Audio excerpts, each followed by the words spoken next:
माधवपुर नामक एक गांव में थे दो आदमी, विनोद और सात्विक, जो पड़ोसी थे। विनोद था बहुत आलसी और कोई काम नहीं करता था, पर सात्विक के पास बहुत गाय थे, जिनका दूध बेचकर वह पैसे कमाया करता था। इसी दौरान दूध का धंधा काफी बढ़ रहा था, तो सात्विक ने सोचा कि अब वह पड़ोसी गांव में भी दूध बेचना शुरू करेगा। अपने जमाए हुए पैसों से उसने नई साइकिल खरीदी, जिससे वह बाकी के गांवों में जाकर दूध बेचने लगा। एक सुबह जब सात्विक काम के लिए अपनी साइकिल पर निकला, तब विनोद ने उसको देखा। अरे, मुझे बिना बताए सात्विक ने नई साइकिल खरीद ली। उसके लौटने के बाद पूछूंगा। विनोद उसके घर के बाहर सात्विक के लौटने का इंतजार करने लगा। कुछ समय बाद सात्विक दूध बेचकर वापस आया। जब हो सात्विक, तुमने नई साइकिल खरीद ली? हाँ विनोद, क्यों, क्या हुआ? अरे कुछ नहीं, बस यही जानना चाहता था कि नई साइकिल के लिए पैसे कहाँ से आए। भाई, आज तक जो भी दूध बेचा ना, उसमें से मैंने थोड़ा थोड़ा जमाया इस साइकिल के लिए, जिसकी मदद से अब मैं पास वाले गांव में भी जाकर दूध बेचने लगा हूँ। अच्छा, अरे तू तो काफी समझदार निकला सात्विक। विनोद हंसते हुए सात्विक के लिए खुश होने का नाटक किया और फिर अपने घर चला गया। घर जाकर विनोद सोच में पड़ गया कि इतने कम समय में सात्विक ने नई साइकिल खरीद कैसे ली। विनोद ने खुद तो कुछ नहीं लिया। उदास होकर विनोद गहरी सोच में ही डूबा रहा। मैं क्यों इतना उदास रहूं? अगर मैं भी सात्विक की तरह कुछ काम करूं तो पैसे जमा कर मैं भी अपनी मनपसंद चीजें खरीद सकता हूं, पर मैं करूं क्या? अरे हाँ, मुझे तो जलेबी बनाना बहुत अच्छी तरह से आता है। हाँ, मैं एक जलेबी की दुकान शुरू करूंगा। फिर अगले दिन विनोद ने अपनी एक छोटी सी दुकान खोल ली और गरम गरम जलेबी बेचने लगा। एक जलेबी 5 रुपए, आधा किलो 50 रुपए और 1 किलो 100 रुपए में। इस प्रकार विनोद ने बहुत स्वादिष्ट जलेबी कम भाव में बेचने लगा। उसके गर्मा गर्म जलेबियों की सुगंध गांव के कोने कोने तक पहुंच गई। गांव के सारे लोग विनोद की दुकान पर आने लगे मजेदार जलेबियों का स्वाद लेने के लिए। कुछ ही दिनों में विनोद की जलेबी बहुत मशहूर हो गई।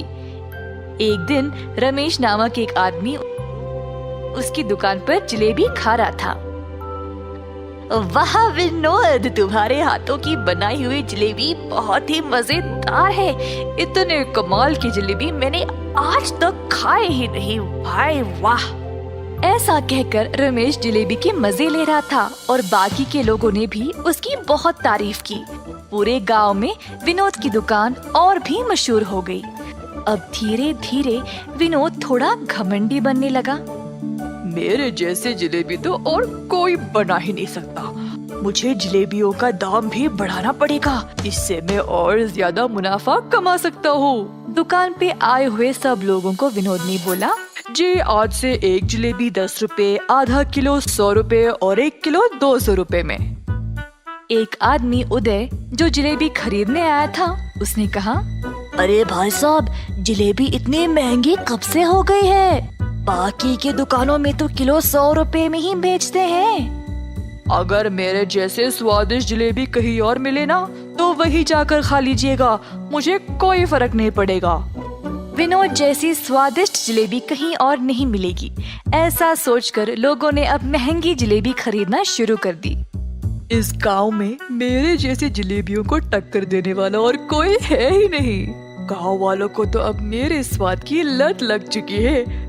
ऐसा सोचकर उसने जलेबी को तोलने वाले तराजू के नीचे सबकी नजर से चोरी एक छोटा सा भार लगा दिया, जिससे वे लोगों को ज्यादा पैसों में कम जलेबियां बेच सके। इसी तरह विनोद का कारोबार उसके अनुसार चलता रहा। एक दिन गांव के जमींदार को विनोद की जलेबियों के बारे में पता चला, तो उन्होंने अपने नौकरों को उसके पास 1 किलो जलेबी लाने के लिए भेजा। नौकर गए और विनोद के यहाँ से 1 किलो जलेबी ले आए।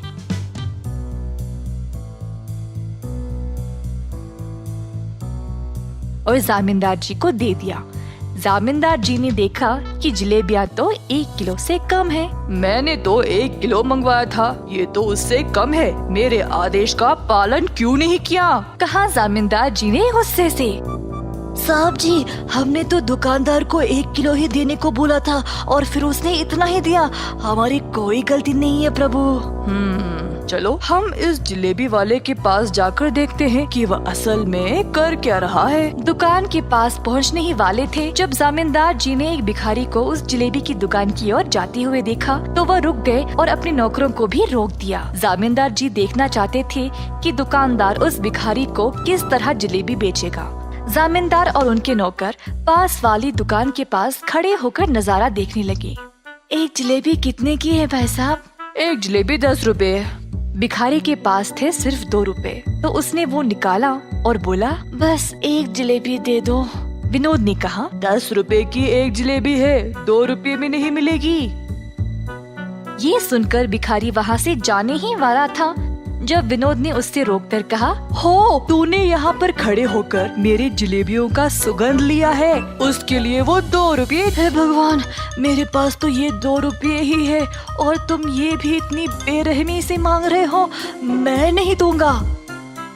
इसी दौरान जामींदार जी वहाँ पर पहुँचे और अपने पास रखे हुए पैसों का थैला भिखारी को दिया और कहा, तुम्हारे 2 रुपए के बदले में इस दुकानदार को तुम ये पैसे का थैला दे दो। अरे आप तो बड़े लोग हो साहब, आपको तो न्याय करना चाहिए। अगर आप इस दुकानदार को पैसे दे दोगे तो कैसे? मेरी बात मानो और दुकानदार को ये पैसे दे दो। भिखारी ने माना और पैसे विनोद को देने गया जब जामींदार ने कहा, 1 मिनट रुको, इस थैले को पहले जोर से हिलाओ। भिखारी ने थैले को जोर से हिलाया तो थैले में से सिक्के छन छन करने लगे। पैसों की आवाज सुनाई दी क्या विनोद? सुनाई दी साहब। अगर ये बात है तो फिर भिखारी ने अपना भुगतान दे दिया है। क्या साहब, पैसे तो इसने दिए नहीं और आप बोल रहे हो कि दे दिए? पैसे की आवाज तुमने सुन ली ना, बिल्कुल उसी तरह जिस तरह भिखारी ने तुम्हारी जलेबियों की सुगंध सूंघ ली थी। तुम्हें तुम्हारी जलेबियों की सुगंध के पैसे इस थैले के पैसों की आवाज से ही मिल गई। तुरंत विनोद को अपनी गलती का एहसास हुआ और उसने जामींदार जी से माफी मांगी। तुमने केवल यही गलती नहीं की, तुम्हारे जलेबियों का मूल्य बाकी की दुकानों से बहुत ही ज्यादा है और उसके ऊपर गलत तरीके से तोलकर तुम ज्यादा पैसों में कम जलेबियां बेचते हो। साहब जी, बस एक बार के लिए मेरी गलती को माफ कर दो। मैं ऐसी गलती दोबारा कभी नहीं करूँगा।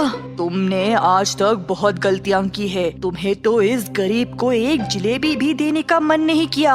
अब मैं तुम्हें ये आदेश देता हूँ कि अभी इसी वक्त अपनी इस जलेबी की दुकान को बंद करो। ये बात सुनकर विनोद दास हो गया। जब उसी रास्ते सात्विक आया, विनोद की परिस्थिति देखकर सात्विक उसकी दुकान पर आया और बोला, जामींदार साहब, मैं आपसे विनती करता हूँ, कृपया आप विनोद को इस बार माफ कर दे। सात्विक के अच्छे स्वभाव के बारे में जानते हुए इस बार तो सात्विक की बात सुनकर उसके अच्छे बर्ताव को ध्यान में रखते हुए मैं तुम्हें माफ कर देता हूँ विनोद। कम से कम अब से पूरा मन लगाकर मेहनत से और ईमानदारी से अपना काम करो। ऐसा कहते हुए जामींदार जी वहाँ से चले गए। सात्विक और जामींदार जी की बात सुनकर विनोद ने अच्छा नाम कमाने का ठान लिया। इस वजह से अब और भी लोग उसके पास जलेबी खाने आने लगे। अंत में विनोद खुशी खुशी से और सच्चाई से अपना जीवन बिताने लगा।